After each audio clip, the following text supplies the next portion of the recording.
여러분 안녕하십니까? 이제 또 한 주가 지났습니다. 이번 주에는 줌을 이용해서 좀 더 밀접하게 여러분들과 강의를 할 수 있을 거라고 예상은 되었지만 여러 가지 상황들로 인해서 조금 더 지켜봐야 되는 상황이 되었습니다. 뭐 그 점에 대해서는 여러분들께 양해의 말씀을 드리고요. 일단은 지금 이번 시간에는 건강보험심사평가원, 저희들이 보통 이제 심평원이라고 부르는데, 이 기관까지 공부해보는 시간을 가지도록 하겠습니다. 여러분들이 공부하는 부분에 대해서, 그리고 여러분들이 알고 있는 배경에 대해서 여러 교수님들하고 이제 얘기를 해보았어요.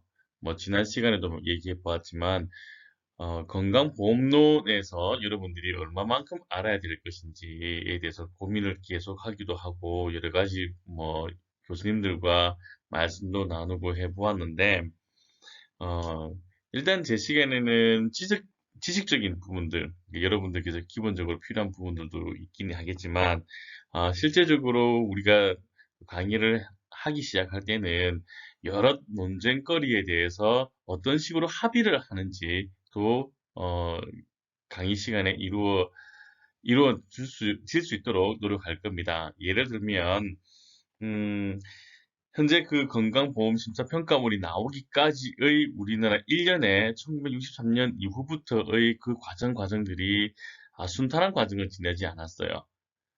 뭐, 지난 시간에도 말씀드렸지만, 건강보험공단이 처음으로 발족되는 그 시기조차에서도, 2003년조차에서도 뭐 여러 가지 문제가 야기가 되었었고, 통합되는 그 과정에서도 합의와 협의가 계속 이루어져야 되는 과정이죠. 이 부분들은 여러분들께서 실제적으로 사회생활을 하면서도 많은 협의와 합의가 이루어져야 될 부분들이기 때문에 그 협의와 합의를 하기 위한 그 일련의 과정을 준비하는 그런 시간을 가지는 것으로 생각하고 또 말씀을 나누도록 그렇게 하겠습니다. 자, 우선 오늘은 건강보험 심사평가원인데 우선 오늘 배운 내용에 대해서 말씀을 드릴게요. 우리가 보통 심평원 얘기를 하지만, 심평원에서는 어떤 설립 배경, 자, 이 부분은 우리가 지난번에도 계속 얘기를 했었던 부분들이죠. 그죠? 그리고, 제2차 통합 때부터 심평원이 등장하기 시작한다는 것, 그리고 심평원의 주요 기능이 무엇이고, 심평원 요양급여 심사 업무는 어떤 것이 있고, 그리고 기타 심평원에서는 어떤 일을 한다. 자, 여러분들께서 실제적으로 원무나 이제 의료행정 쪽으로 진행하다 보면 병원 코디네이터도 마찬가지지만 진행하다 보면 큰 기관들이 보건복지부 그리고 건강보험공단 그리고 심사평가원하고 많이 이렇게 접촉이 있을 겁니다. 네, 그 중에 한 기관이 심평원, 지난번에 건강보험공단을 우리가 얘기를 했고요. 오늘은 심평원을 얘기하는 시간입니다. 자, 우리 지난번에 학습했던 그 부분들을 조금만 체크해보는 걸로 그렇게 해볼게요. 체크는 아니지만 아시고 계시겠죠, 그죠? 몰라도 돼요. 또 계속 얘기할 테니까. 국민건강보험공단은 이제 언제가 되었고 그 배경에 대해서는 계속 말씀을 드렸습니다. 그래서 보험공단의 업무 전체적으로 한 13가지가 있더라. 13가지 정도는 당연히 건강보험공단이기 때문에 기본적으로 우리가 가입자가 누군지, 이제 가입자 관리를 해야 되고요. 보험료 관리를 해야 되고요. 피부양자 관리를 해야 되고요. 그리고 요양기관에다가 요양기관 급여를 전달해 줘야 되고요. 그리고 또 하나는 뭐 요양기관이 있는 일산병원도 해줘야 되고요. 육아증권들 자산 관리도 해줘야 되고요. 징수도 해줘야 되고요. 홍보도 해줘야 되고요. 여러 업무들이 있었습니다. 자, 그런 부분들이 있었고, 그리고 그 이외에 기타 대통령령이나 보건복지부 장관이 어, 명령한 그런 업무들도 수행을 하게 되고, 뭐 국제협력이라든지, 뭐 연구 협력이라든지 여러 가지 뭐 정보 전달이라든지 여러 가지 사항들이 있었습니다. 한 13가지 정도가 있었고요. 물론 제약사들과의 제약사들과의 이제 약품 계약, 뭐 이런 부분들도, 단가 계약 이런 부분도 있었고, 그 다음에 뭐, 우리가 지금 이제 계속 다음 하반기 때, 후반기 때 배워야 될 점수 단가도 조절하는 부분들도 공단에서 이제 이루어지는 일들이다라는 걸 알고 계셨고, 공단 조직은 이 대통령이 임명하는 이사장부터 14명의 이사, 각각의 이제 3명의 공무원, 그리고 뭐 그 이외의 이사들로 구성되어 있다. 그리고 감사는 기획재정부 장관이 임명한다.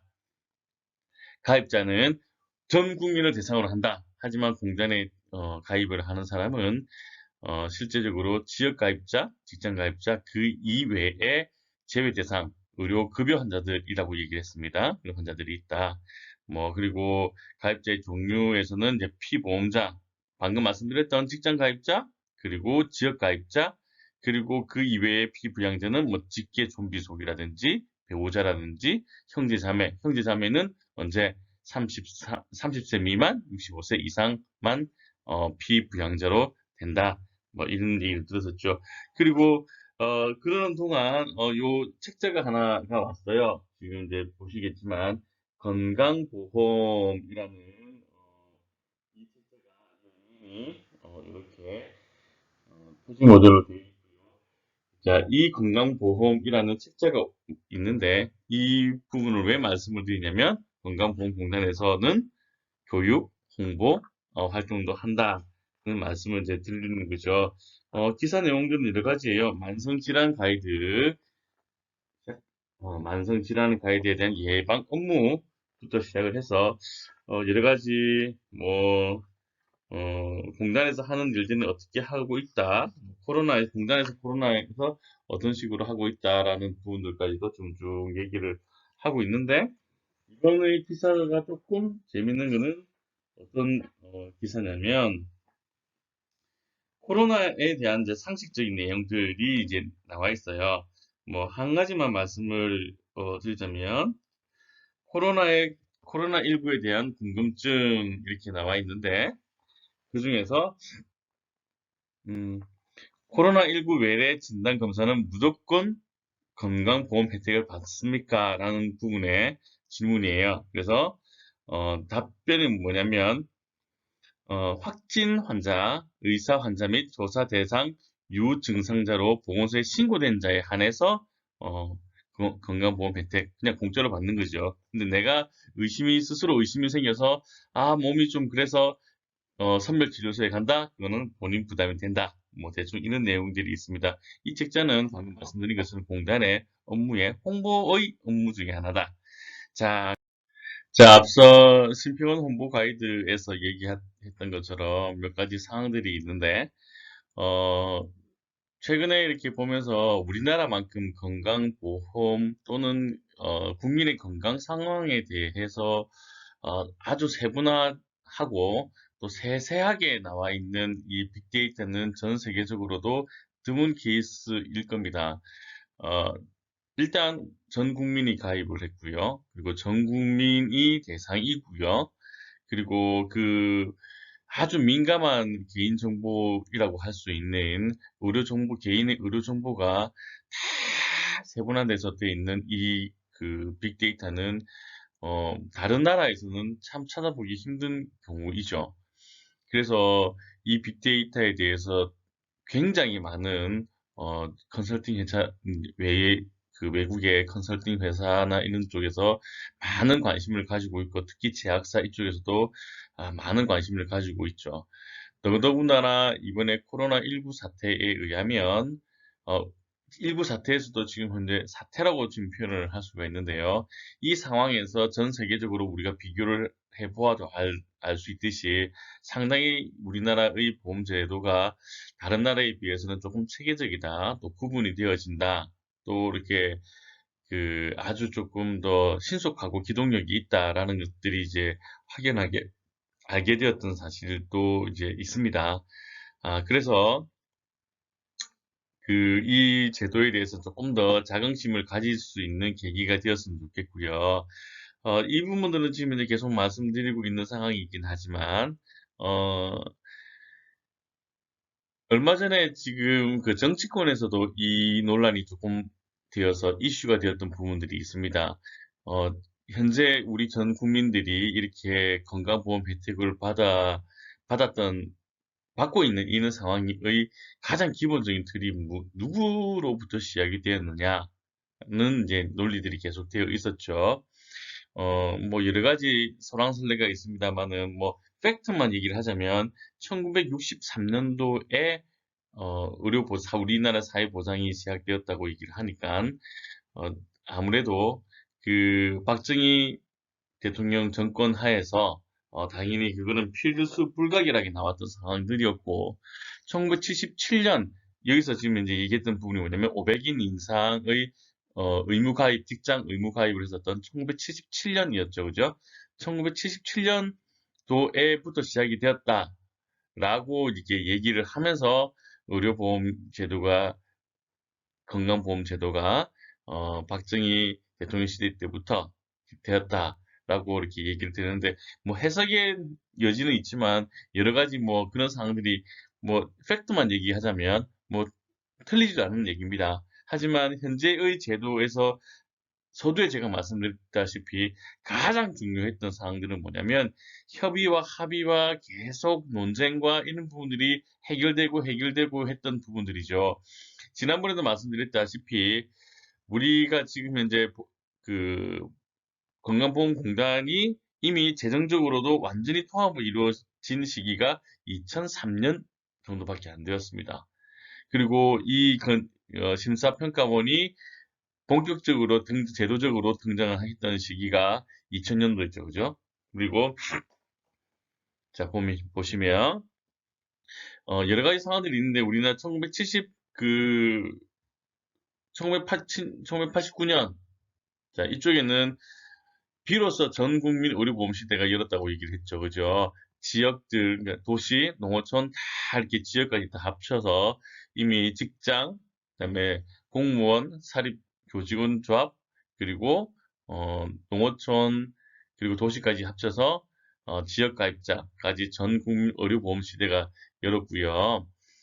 그다음에 지금 또 그 보셔야 될 게 뭐냐면 1998년 초에 자, 1998년 초에 제1기 노사정위원회부터 시작이 됩니다.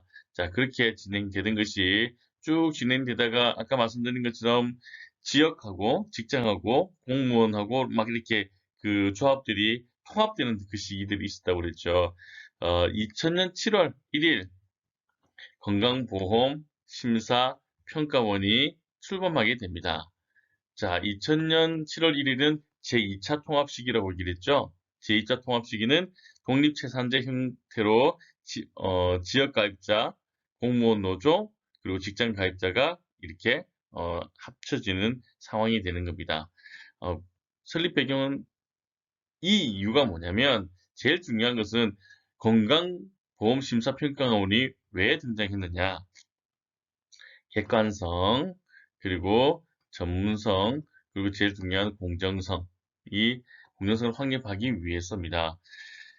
실제적으로 이렇게 보다 보면 왜 이 부분들이 그 심평원의 탄생의 대두가 되어 있냐면 공무원 노조 다르고 공무원 사립 교직원 조합이 다르고 또 직장 가입자 조합이 또 직장 가입자 중에서도 여러 조합들이 있습니다. 자, 직장 가입자 조합들이 또 다르고 또 지역 가입자 조합들이 다르다 보니까 각각의 그 같이 평균화될 수 있는 점수들이 조금씩 달랐어요. 예를 들어서 교통사고, 뭐 감기 환자, 폐렴 환자라고 하더라도 자, 이 조합 평가 기준이 다르고 저조합 평가 기준이 다르고 저조합 평가 기준이 달라서 어떤 조합에 어떤 식으로 일단은 그 의뢰를 하느냐에 따라서 또 산정될 수 있는 점수, 금액이 달라지게 되는 거죠. 자, 그래서 이런 부분들을 해소하기 위해서 이런 좀 더 객관성을 가지고 전문성을 가지고 공정하게 하기 위해서 건강심사 심평원이 대두되게 되는 것입니다. 자, 이 부분 세부적으로 나오게 되면 전문성에 대한 부분들은 실제적으로 간호사, 의사들이 전문위원회를 만들어서 심사를 하고 있는데 뭐 명과 음이 있습니다. 한번 그때 보시면 될 것 같고요. 자, 조직들은 이렇게 있습니다. 건강보험심사평가원이기 때문에 이사장이 아니라 원장이 이제 두고요. 이 원장은 대통령이 임명을 합니다. 뭐 그 이외에 이제 이사님들이 쭉 계시고 쭉쭉쭉 이런 보시면 알 수가 있습니다. 개발상임이사 쪽으로 보시면은 의료수가실이 있고요. 뭐 급여 기준 이런 부분들도 있고요. 이렇게 쭉 나오면 이제 포괄수가 이제 우리 앞으로 좀 배울 내용들입니다. 분류체계실 그리고 DUR 관리실 뭐 이런 것들이 쭉 있습니다. 이런 일들을 하는 것이 심사평가원이다. 자, 그러면은 심사평가원의 조직 구성은 원장 1명과 그리고 이사 15명, 감사 1명을 두고 있다. 뭐 그 내용들은 뭐 여러분들이 참조해 보시면 될 것 같고요. 또 하나 눈여겨보셔야 될 부분들이 진료심사평가위원회라고 되어 있습니다. 이 진료심사평가위원회는 위원장을 포함해서 90명 이내의 상근 심사위원, 그리고 1000명 이내의 이제 비상근 심사위원들이 있습니다. 그리고 진료 과목별로 분과위원회를 둘 수가 있죠. 무슨 말이냐면 외과 전문의가 있고요, 산부인과 전문의가 있고요, 소아과 전문의가 있고요, 내과 전문의가 있고요. 각 과별로 그 심사할 수 있는 영역들이 조금씩 다르죠. 그 부분들을 비전문가가 또 얘기를 할 수 있는 부분도 아니고, 그래서 이 부분들을 합리화하기 위해서 각각의 전문의들도 진료 과목별로 분과위원회를 두었는데요. 그 분과위원회는 전문의들도 실제로 참여를 하고 있다. 이 정도만 알아주시면 될 거예요. 그 역할을 하는 곳이 어느 곳이냐? 진료심사평가위원회라는 곳이 심평원에 있다. 자, 심평원에서 지금 현재 뭐 여러 가지 얘기들이 있죠. 국민 건강보험 주요 기능, 이 기능하고 이제 같이 보시면 되는 것이 뭐냐면 심사평가원의 법적인 주요 기능이 있습니다. 당연히 심사평가원은 요양급여를 요양급여 비용을 심사를 하겠죠.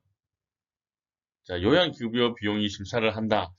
자, 이 말씀을 조금 해석을 하기가 어떻게 되냐면 우리가 다시 한번 말씀드리지만 그 동선을 한번 알고 계셔야 돼요. 자, 제가 만약에 병원에 가서 진료비를 내고 처방전을 받아서 약국에 가서 약을 먹습니다. 이게 제 역할입니다.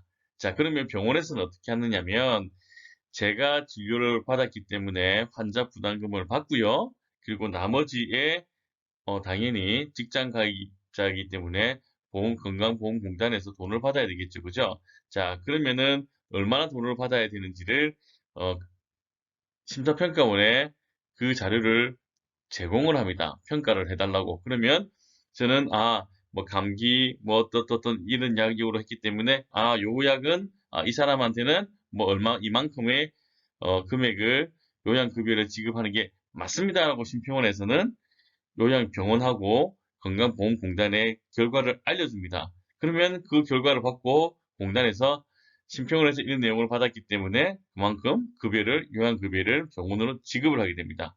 병원에서는 그 요양급여를 지급을 받아서 인건비도 주고 그리고 각종의 뭐 비용도 이렇게 제공을 하고 뭐 이렇게 하는 이 시스템입니다. 그 역할이 어디냐면은 심사평가원에서는 아까 방금 말씀드린 것처럼 제가 아파서 갔던 그 요양급여 비용이 맞는지 안 맞는지를 심사를 하는 겁니다. 그리고 그 요양급여가 적정한지 적정하지 않은지를 또 평가를 합니다. 예를 들어서 뭐 제가 아주 기초적인 감기인데도 불구하고 아주 비싼 고가약을 쓰게 된다고 하면 뭐 삭감을 한다든지 그런 내용들이 있을 수 있죠. 그리고 심사 기준 및 그 평가 기준을 계속 개발을 합니다. 자, 위원회가 이쪽 부분 매년 어떤 식으로 더 발전할까를 개발을 하죠. 그리고 심사 및 적정성 평가를 하고요. 그리고 그 건강보험공단과 마찬가지로 조사 연구 및 국제 협력을 하게 됩니다. 그 이외에 뭐 위탁받은 업무들도 진행하게 되고요. 보건복지부 장관이 필요하다고 인정한 업무도 진행하게 되고요.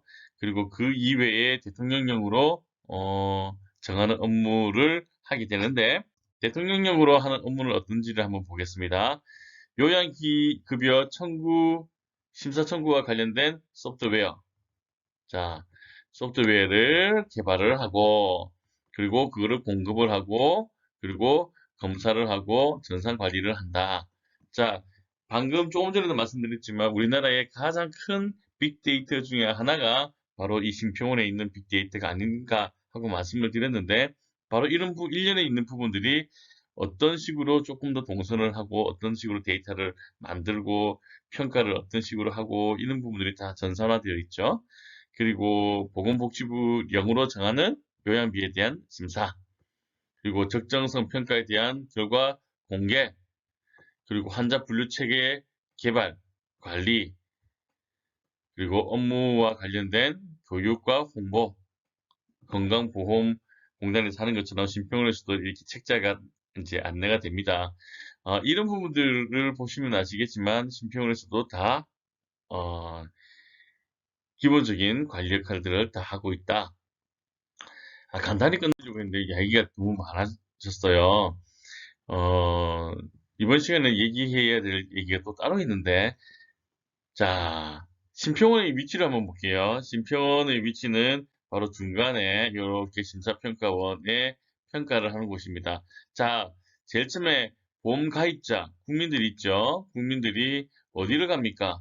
예. 자, 요양기관에 갑니다. 본인 부담금을 지급하라고 기관에 갑니다. 자, 그러면은, 의료기관에서는 어떻게 하죠? 치료를 하죠. 치료를 이렇게 해줍니다. 치료를 이렇게 해주고요. 그러면 이 요양급여에서는 어떻게 합니까? 심사 청구를 합니다.